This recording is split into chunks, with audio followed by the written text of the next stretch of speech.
ESPN 9 news, मैं हूं रोहित वर्मा। विश्व का सबसे बड़ा लिखित संविधान हमारे देश का है। भारतीय संविधान में लोकतंत्र का जिक्र किया गया है। भारतीय परिदृश्य में लोकतंत्र की बात की जाती है। लोकतांत्रिक देश में परिवार की कल्पना नहीं की जा सकती। वर्तमान समय में देश की राजनीति में जो माहौल बना हुआ है वो लोकतंत्र में ही नहीं, राजशाही व्यवस्था को जन्म देने वाला गूढ़ अर्थ बता रहा है। देश की राजनीति में कुछ राजनीतिक पार्टियों को छोड़ दिया जाए तो सभी राजनीतिक दल अपने और परिवार को आगे बढ़ाने के लिए लोकतंत्र को ठेंगा दिखाकर राजनीति में परिवारवाद को बढ़ावा दे रहे हैं।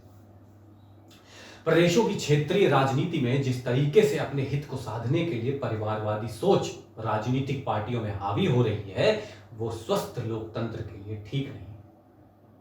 देश की आजादी के बाद लोकतांत्रिक व्यवस्था के अनुसार सरकार का निर्माण जवाहरलाल नेहरू के नेतृत्व में बनी, लेकिन कांग्रेस के उसी शासनकाल में परिवार की शुरुआत हो चुकी थी। जिस देश में लोकतांत्रिक शासन प्रणाली है वहां पर राजशाही व्यवस्था समाज के स्वरूप के लिए ठीक नहीं कही जा सकती। आज देश की राजनीति स्वार्थ हितों के लिए इतनी बेचैन हो गई है कि समाज और देश के हितों का परित्याग कर चुकी है।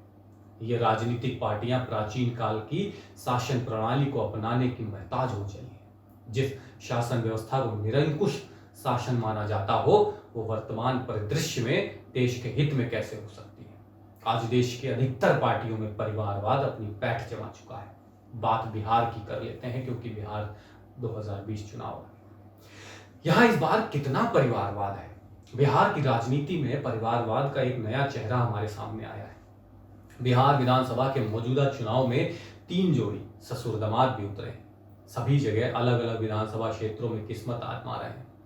इसमें एक जोड़ी एक ही दल और एक ही जिले, और एक ही जोड़ी एक दल और 2 जिले, जबकि ससुर दामाद की तीसरी जोड़ी 2 दल और 2 जिलों से मैदान में ताल ठोक रहे हैं। ये ससुर दामाद जदयू, राजद और हम के प्रत्याशी हैं। समधि समधन का भी एक ही दल से मैदान में उतरना और भी दिलचस्प है। हम सुप्रीमो और पूर्व मुख्यमंत्री जीतन राम मांझी गया जिले की इमामगंज सीट से चुनाव लड़ रहे हैं, तो उन्होंने दामाद देवेंद्र मांझी को जहानाबाद जिले की मखदूमपुर सीट से उतारा है। वहीं जीतन राम मांझी की समधन ज्योति देवी भी बारासिद्धि से चुनाव लड़ रही हैं। इसी तरह सरकार के विधि मंत्री और 25 साल से लगातार जीतने वाले नरेंद्र नारायण यादव माधेपुरा जिले की आलमनगर सीट से मैदान में उतरे हैं, तो उनके दामाद निखिल मंडल माधेपुरा से जदयू के प्रत्याशी। प्रदेश जदयू के प्रवक्ता निखिल पहली बार चुनाव में उतरे हैं। उसी तरह पूर्व मुख्यमंत्री चंद्रिका राय और उनके दामाद लालू प्रसाद यादव के बड़े बेटे तेज प्रताप यादव के रिश्ते भले ही दरार आ गई हो, पर दोनों ही विधानसभा चुनाव में अपनी किस्मत आजमा रहे हैं।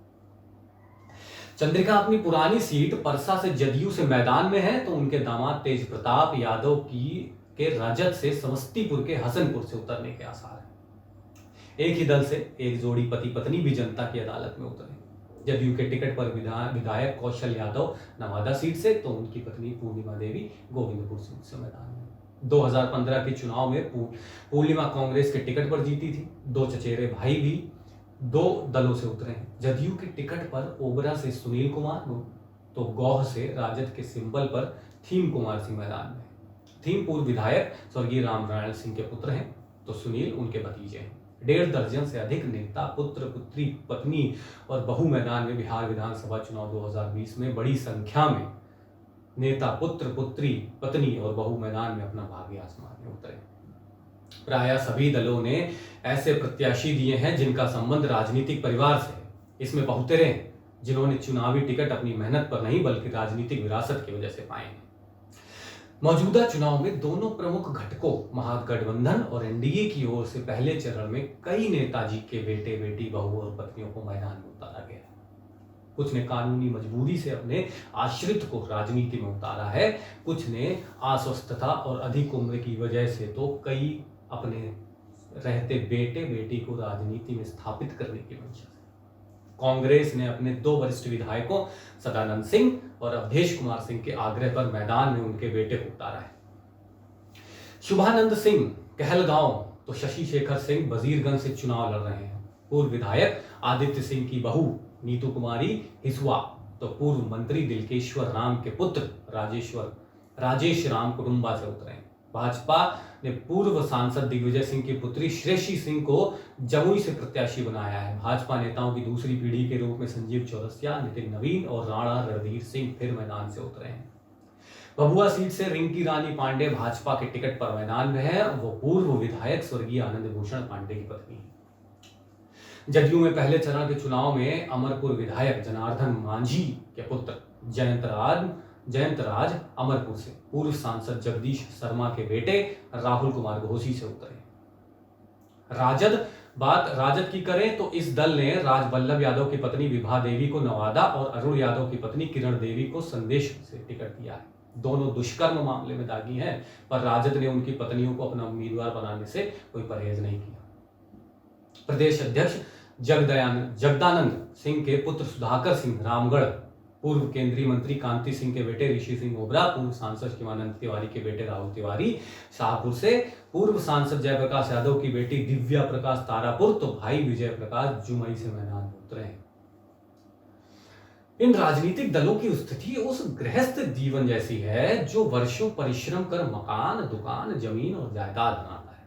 वो चाहता है कि ये संपदा फिर उसके बच्चों को मिले। इसी तरह घरेलू दलों के मुखिया चाहते हैं कि उनके बाद ये राजनीतिक संपदा उनके बच्चे संभाले। फिर राजनीति करते हुए कार्यालय, गाड़ियां, बैंक बैलेंस जैसे चल अचल संपत्ति भी बन जाती है। दल का जमीनी अस्तित्व भले ही ना हो, पर संपत्ति का तो होता ही। उसे अपने कब्जे में रखने के लिए दल के महत्वपूर्ण पद अपने परिवार में बने रहने जरूरी है। लेकिन जैसे परिवार में भाइयों और फिर उनके बच्चों में संपत्ति के नाम पर झगड़े होते हैं, ऐसा ही इन घरेलू दलों में भी होता है। उत्तर प्रदेश की बात ले लीजिए। मुलायम सिंह की राजनीतिक विरासत पर कब्जे के लिए उनके भाई शिवपाल और बेटे अखिलेश में झगड़ा है। महाराष्ट्र की बात कर लेते, बाल ठाकरे की विरासत के लिए उद्धव ठाकरे और राज ठाकरे में टकराव हो गया। आंध्र प्रदेश के एनटी रामाराव की विरासत उनके बेटे की बजाय दामाद चंद्रबाबू नायडू ने कब्जा लिया। चौटाला परिवार में सिर फुटौल का कारण भी यही है। बिहार में लालू के दोनों बेटे और बड़ी बेटी उनके असली वारिस बनना चाहते हैं। सच तो यह है कि बड़े से बड़ा पहलवान को भी बुढ़ापे में रोग घेरते ही उसे चलने के लिए लाठी और बाल बच्चों का सहारा लेना ही पड़ता है। यही स्थिति घरेलू राजनीतिक दलों की है। औरों को भले ही इसमें कुछ आश्चर्य जरूर लगे, पर राजनीतिक विश्लेषकों के लिए यह एक सामान्य बात है।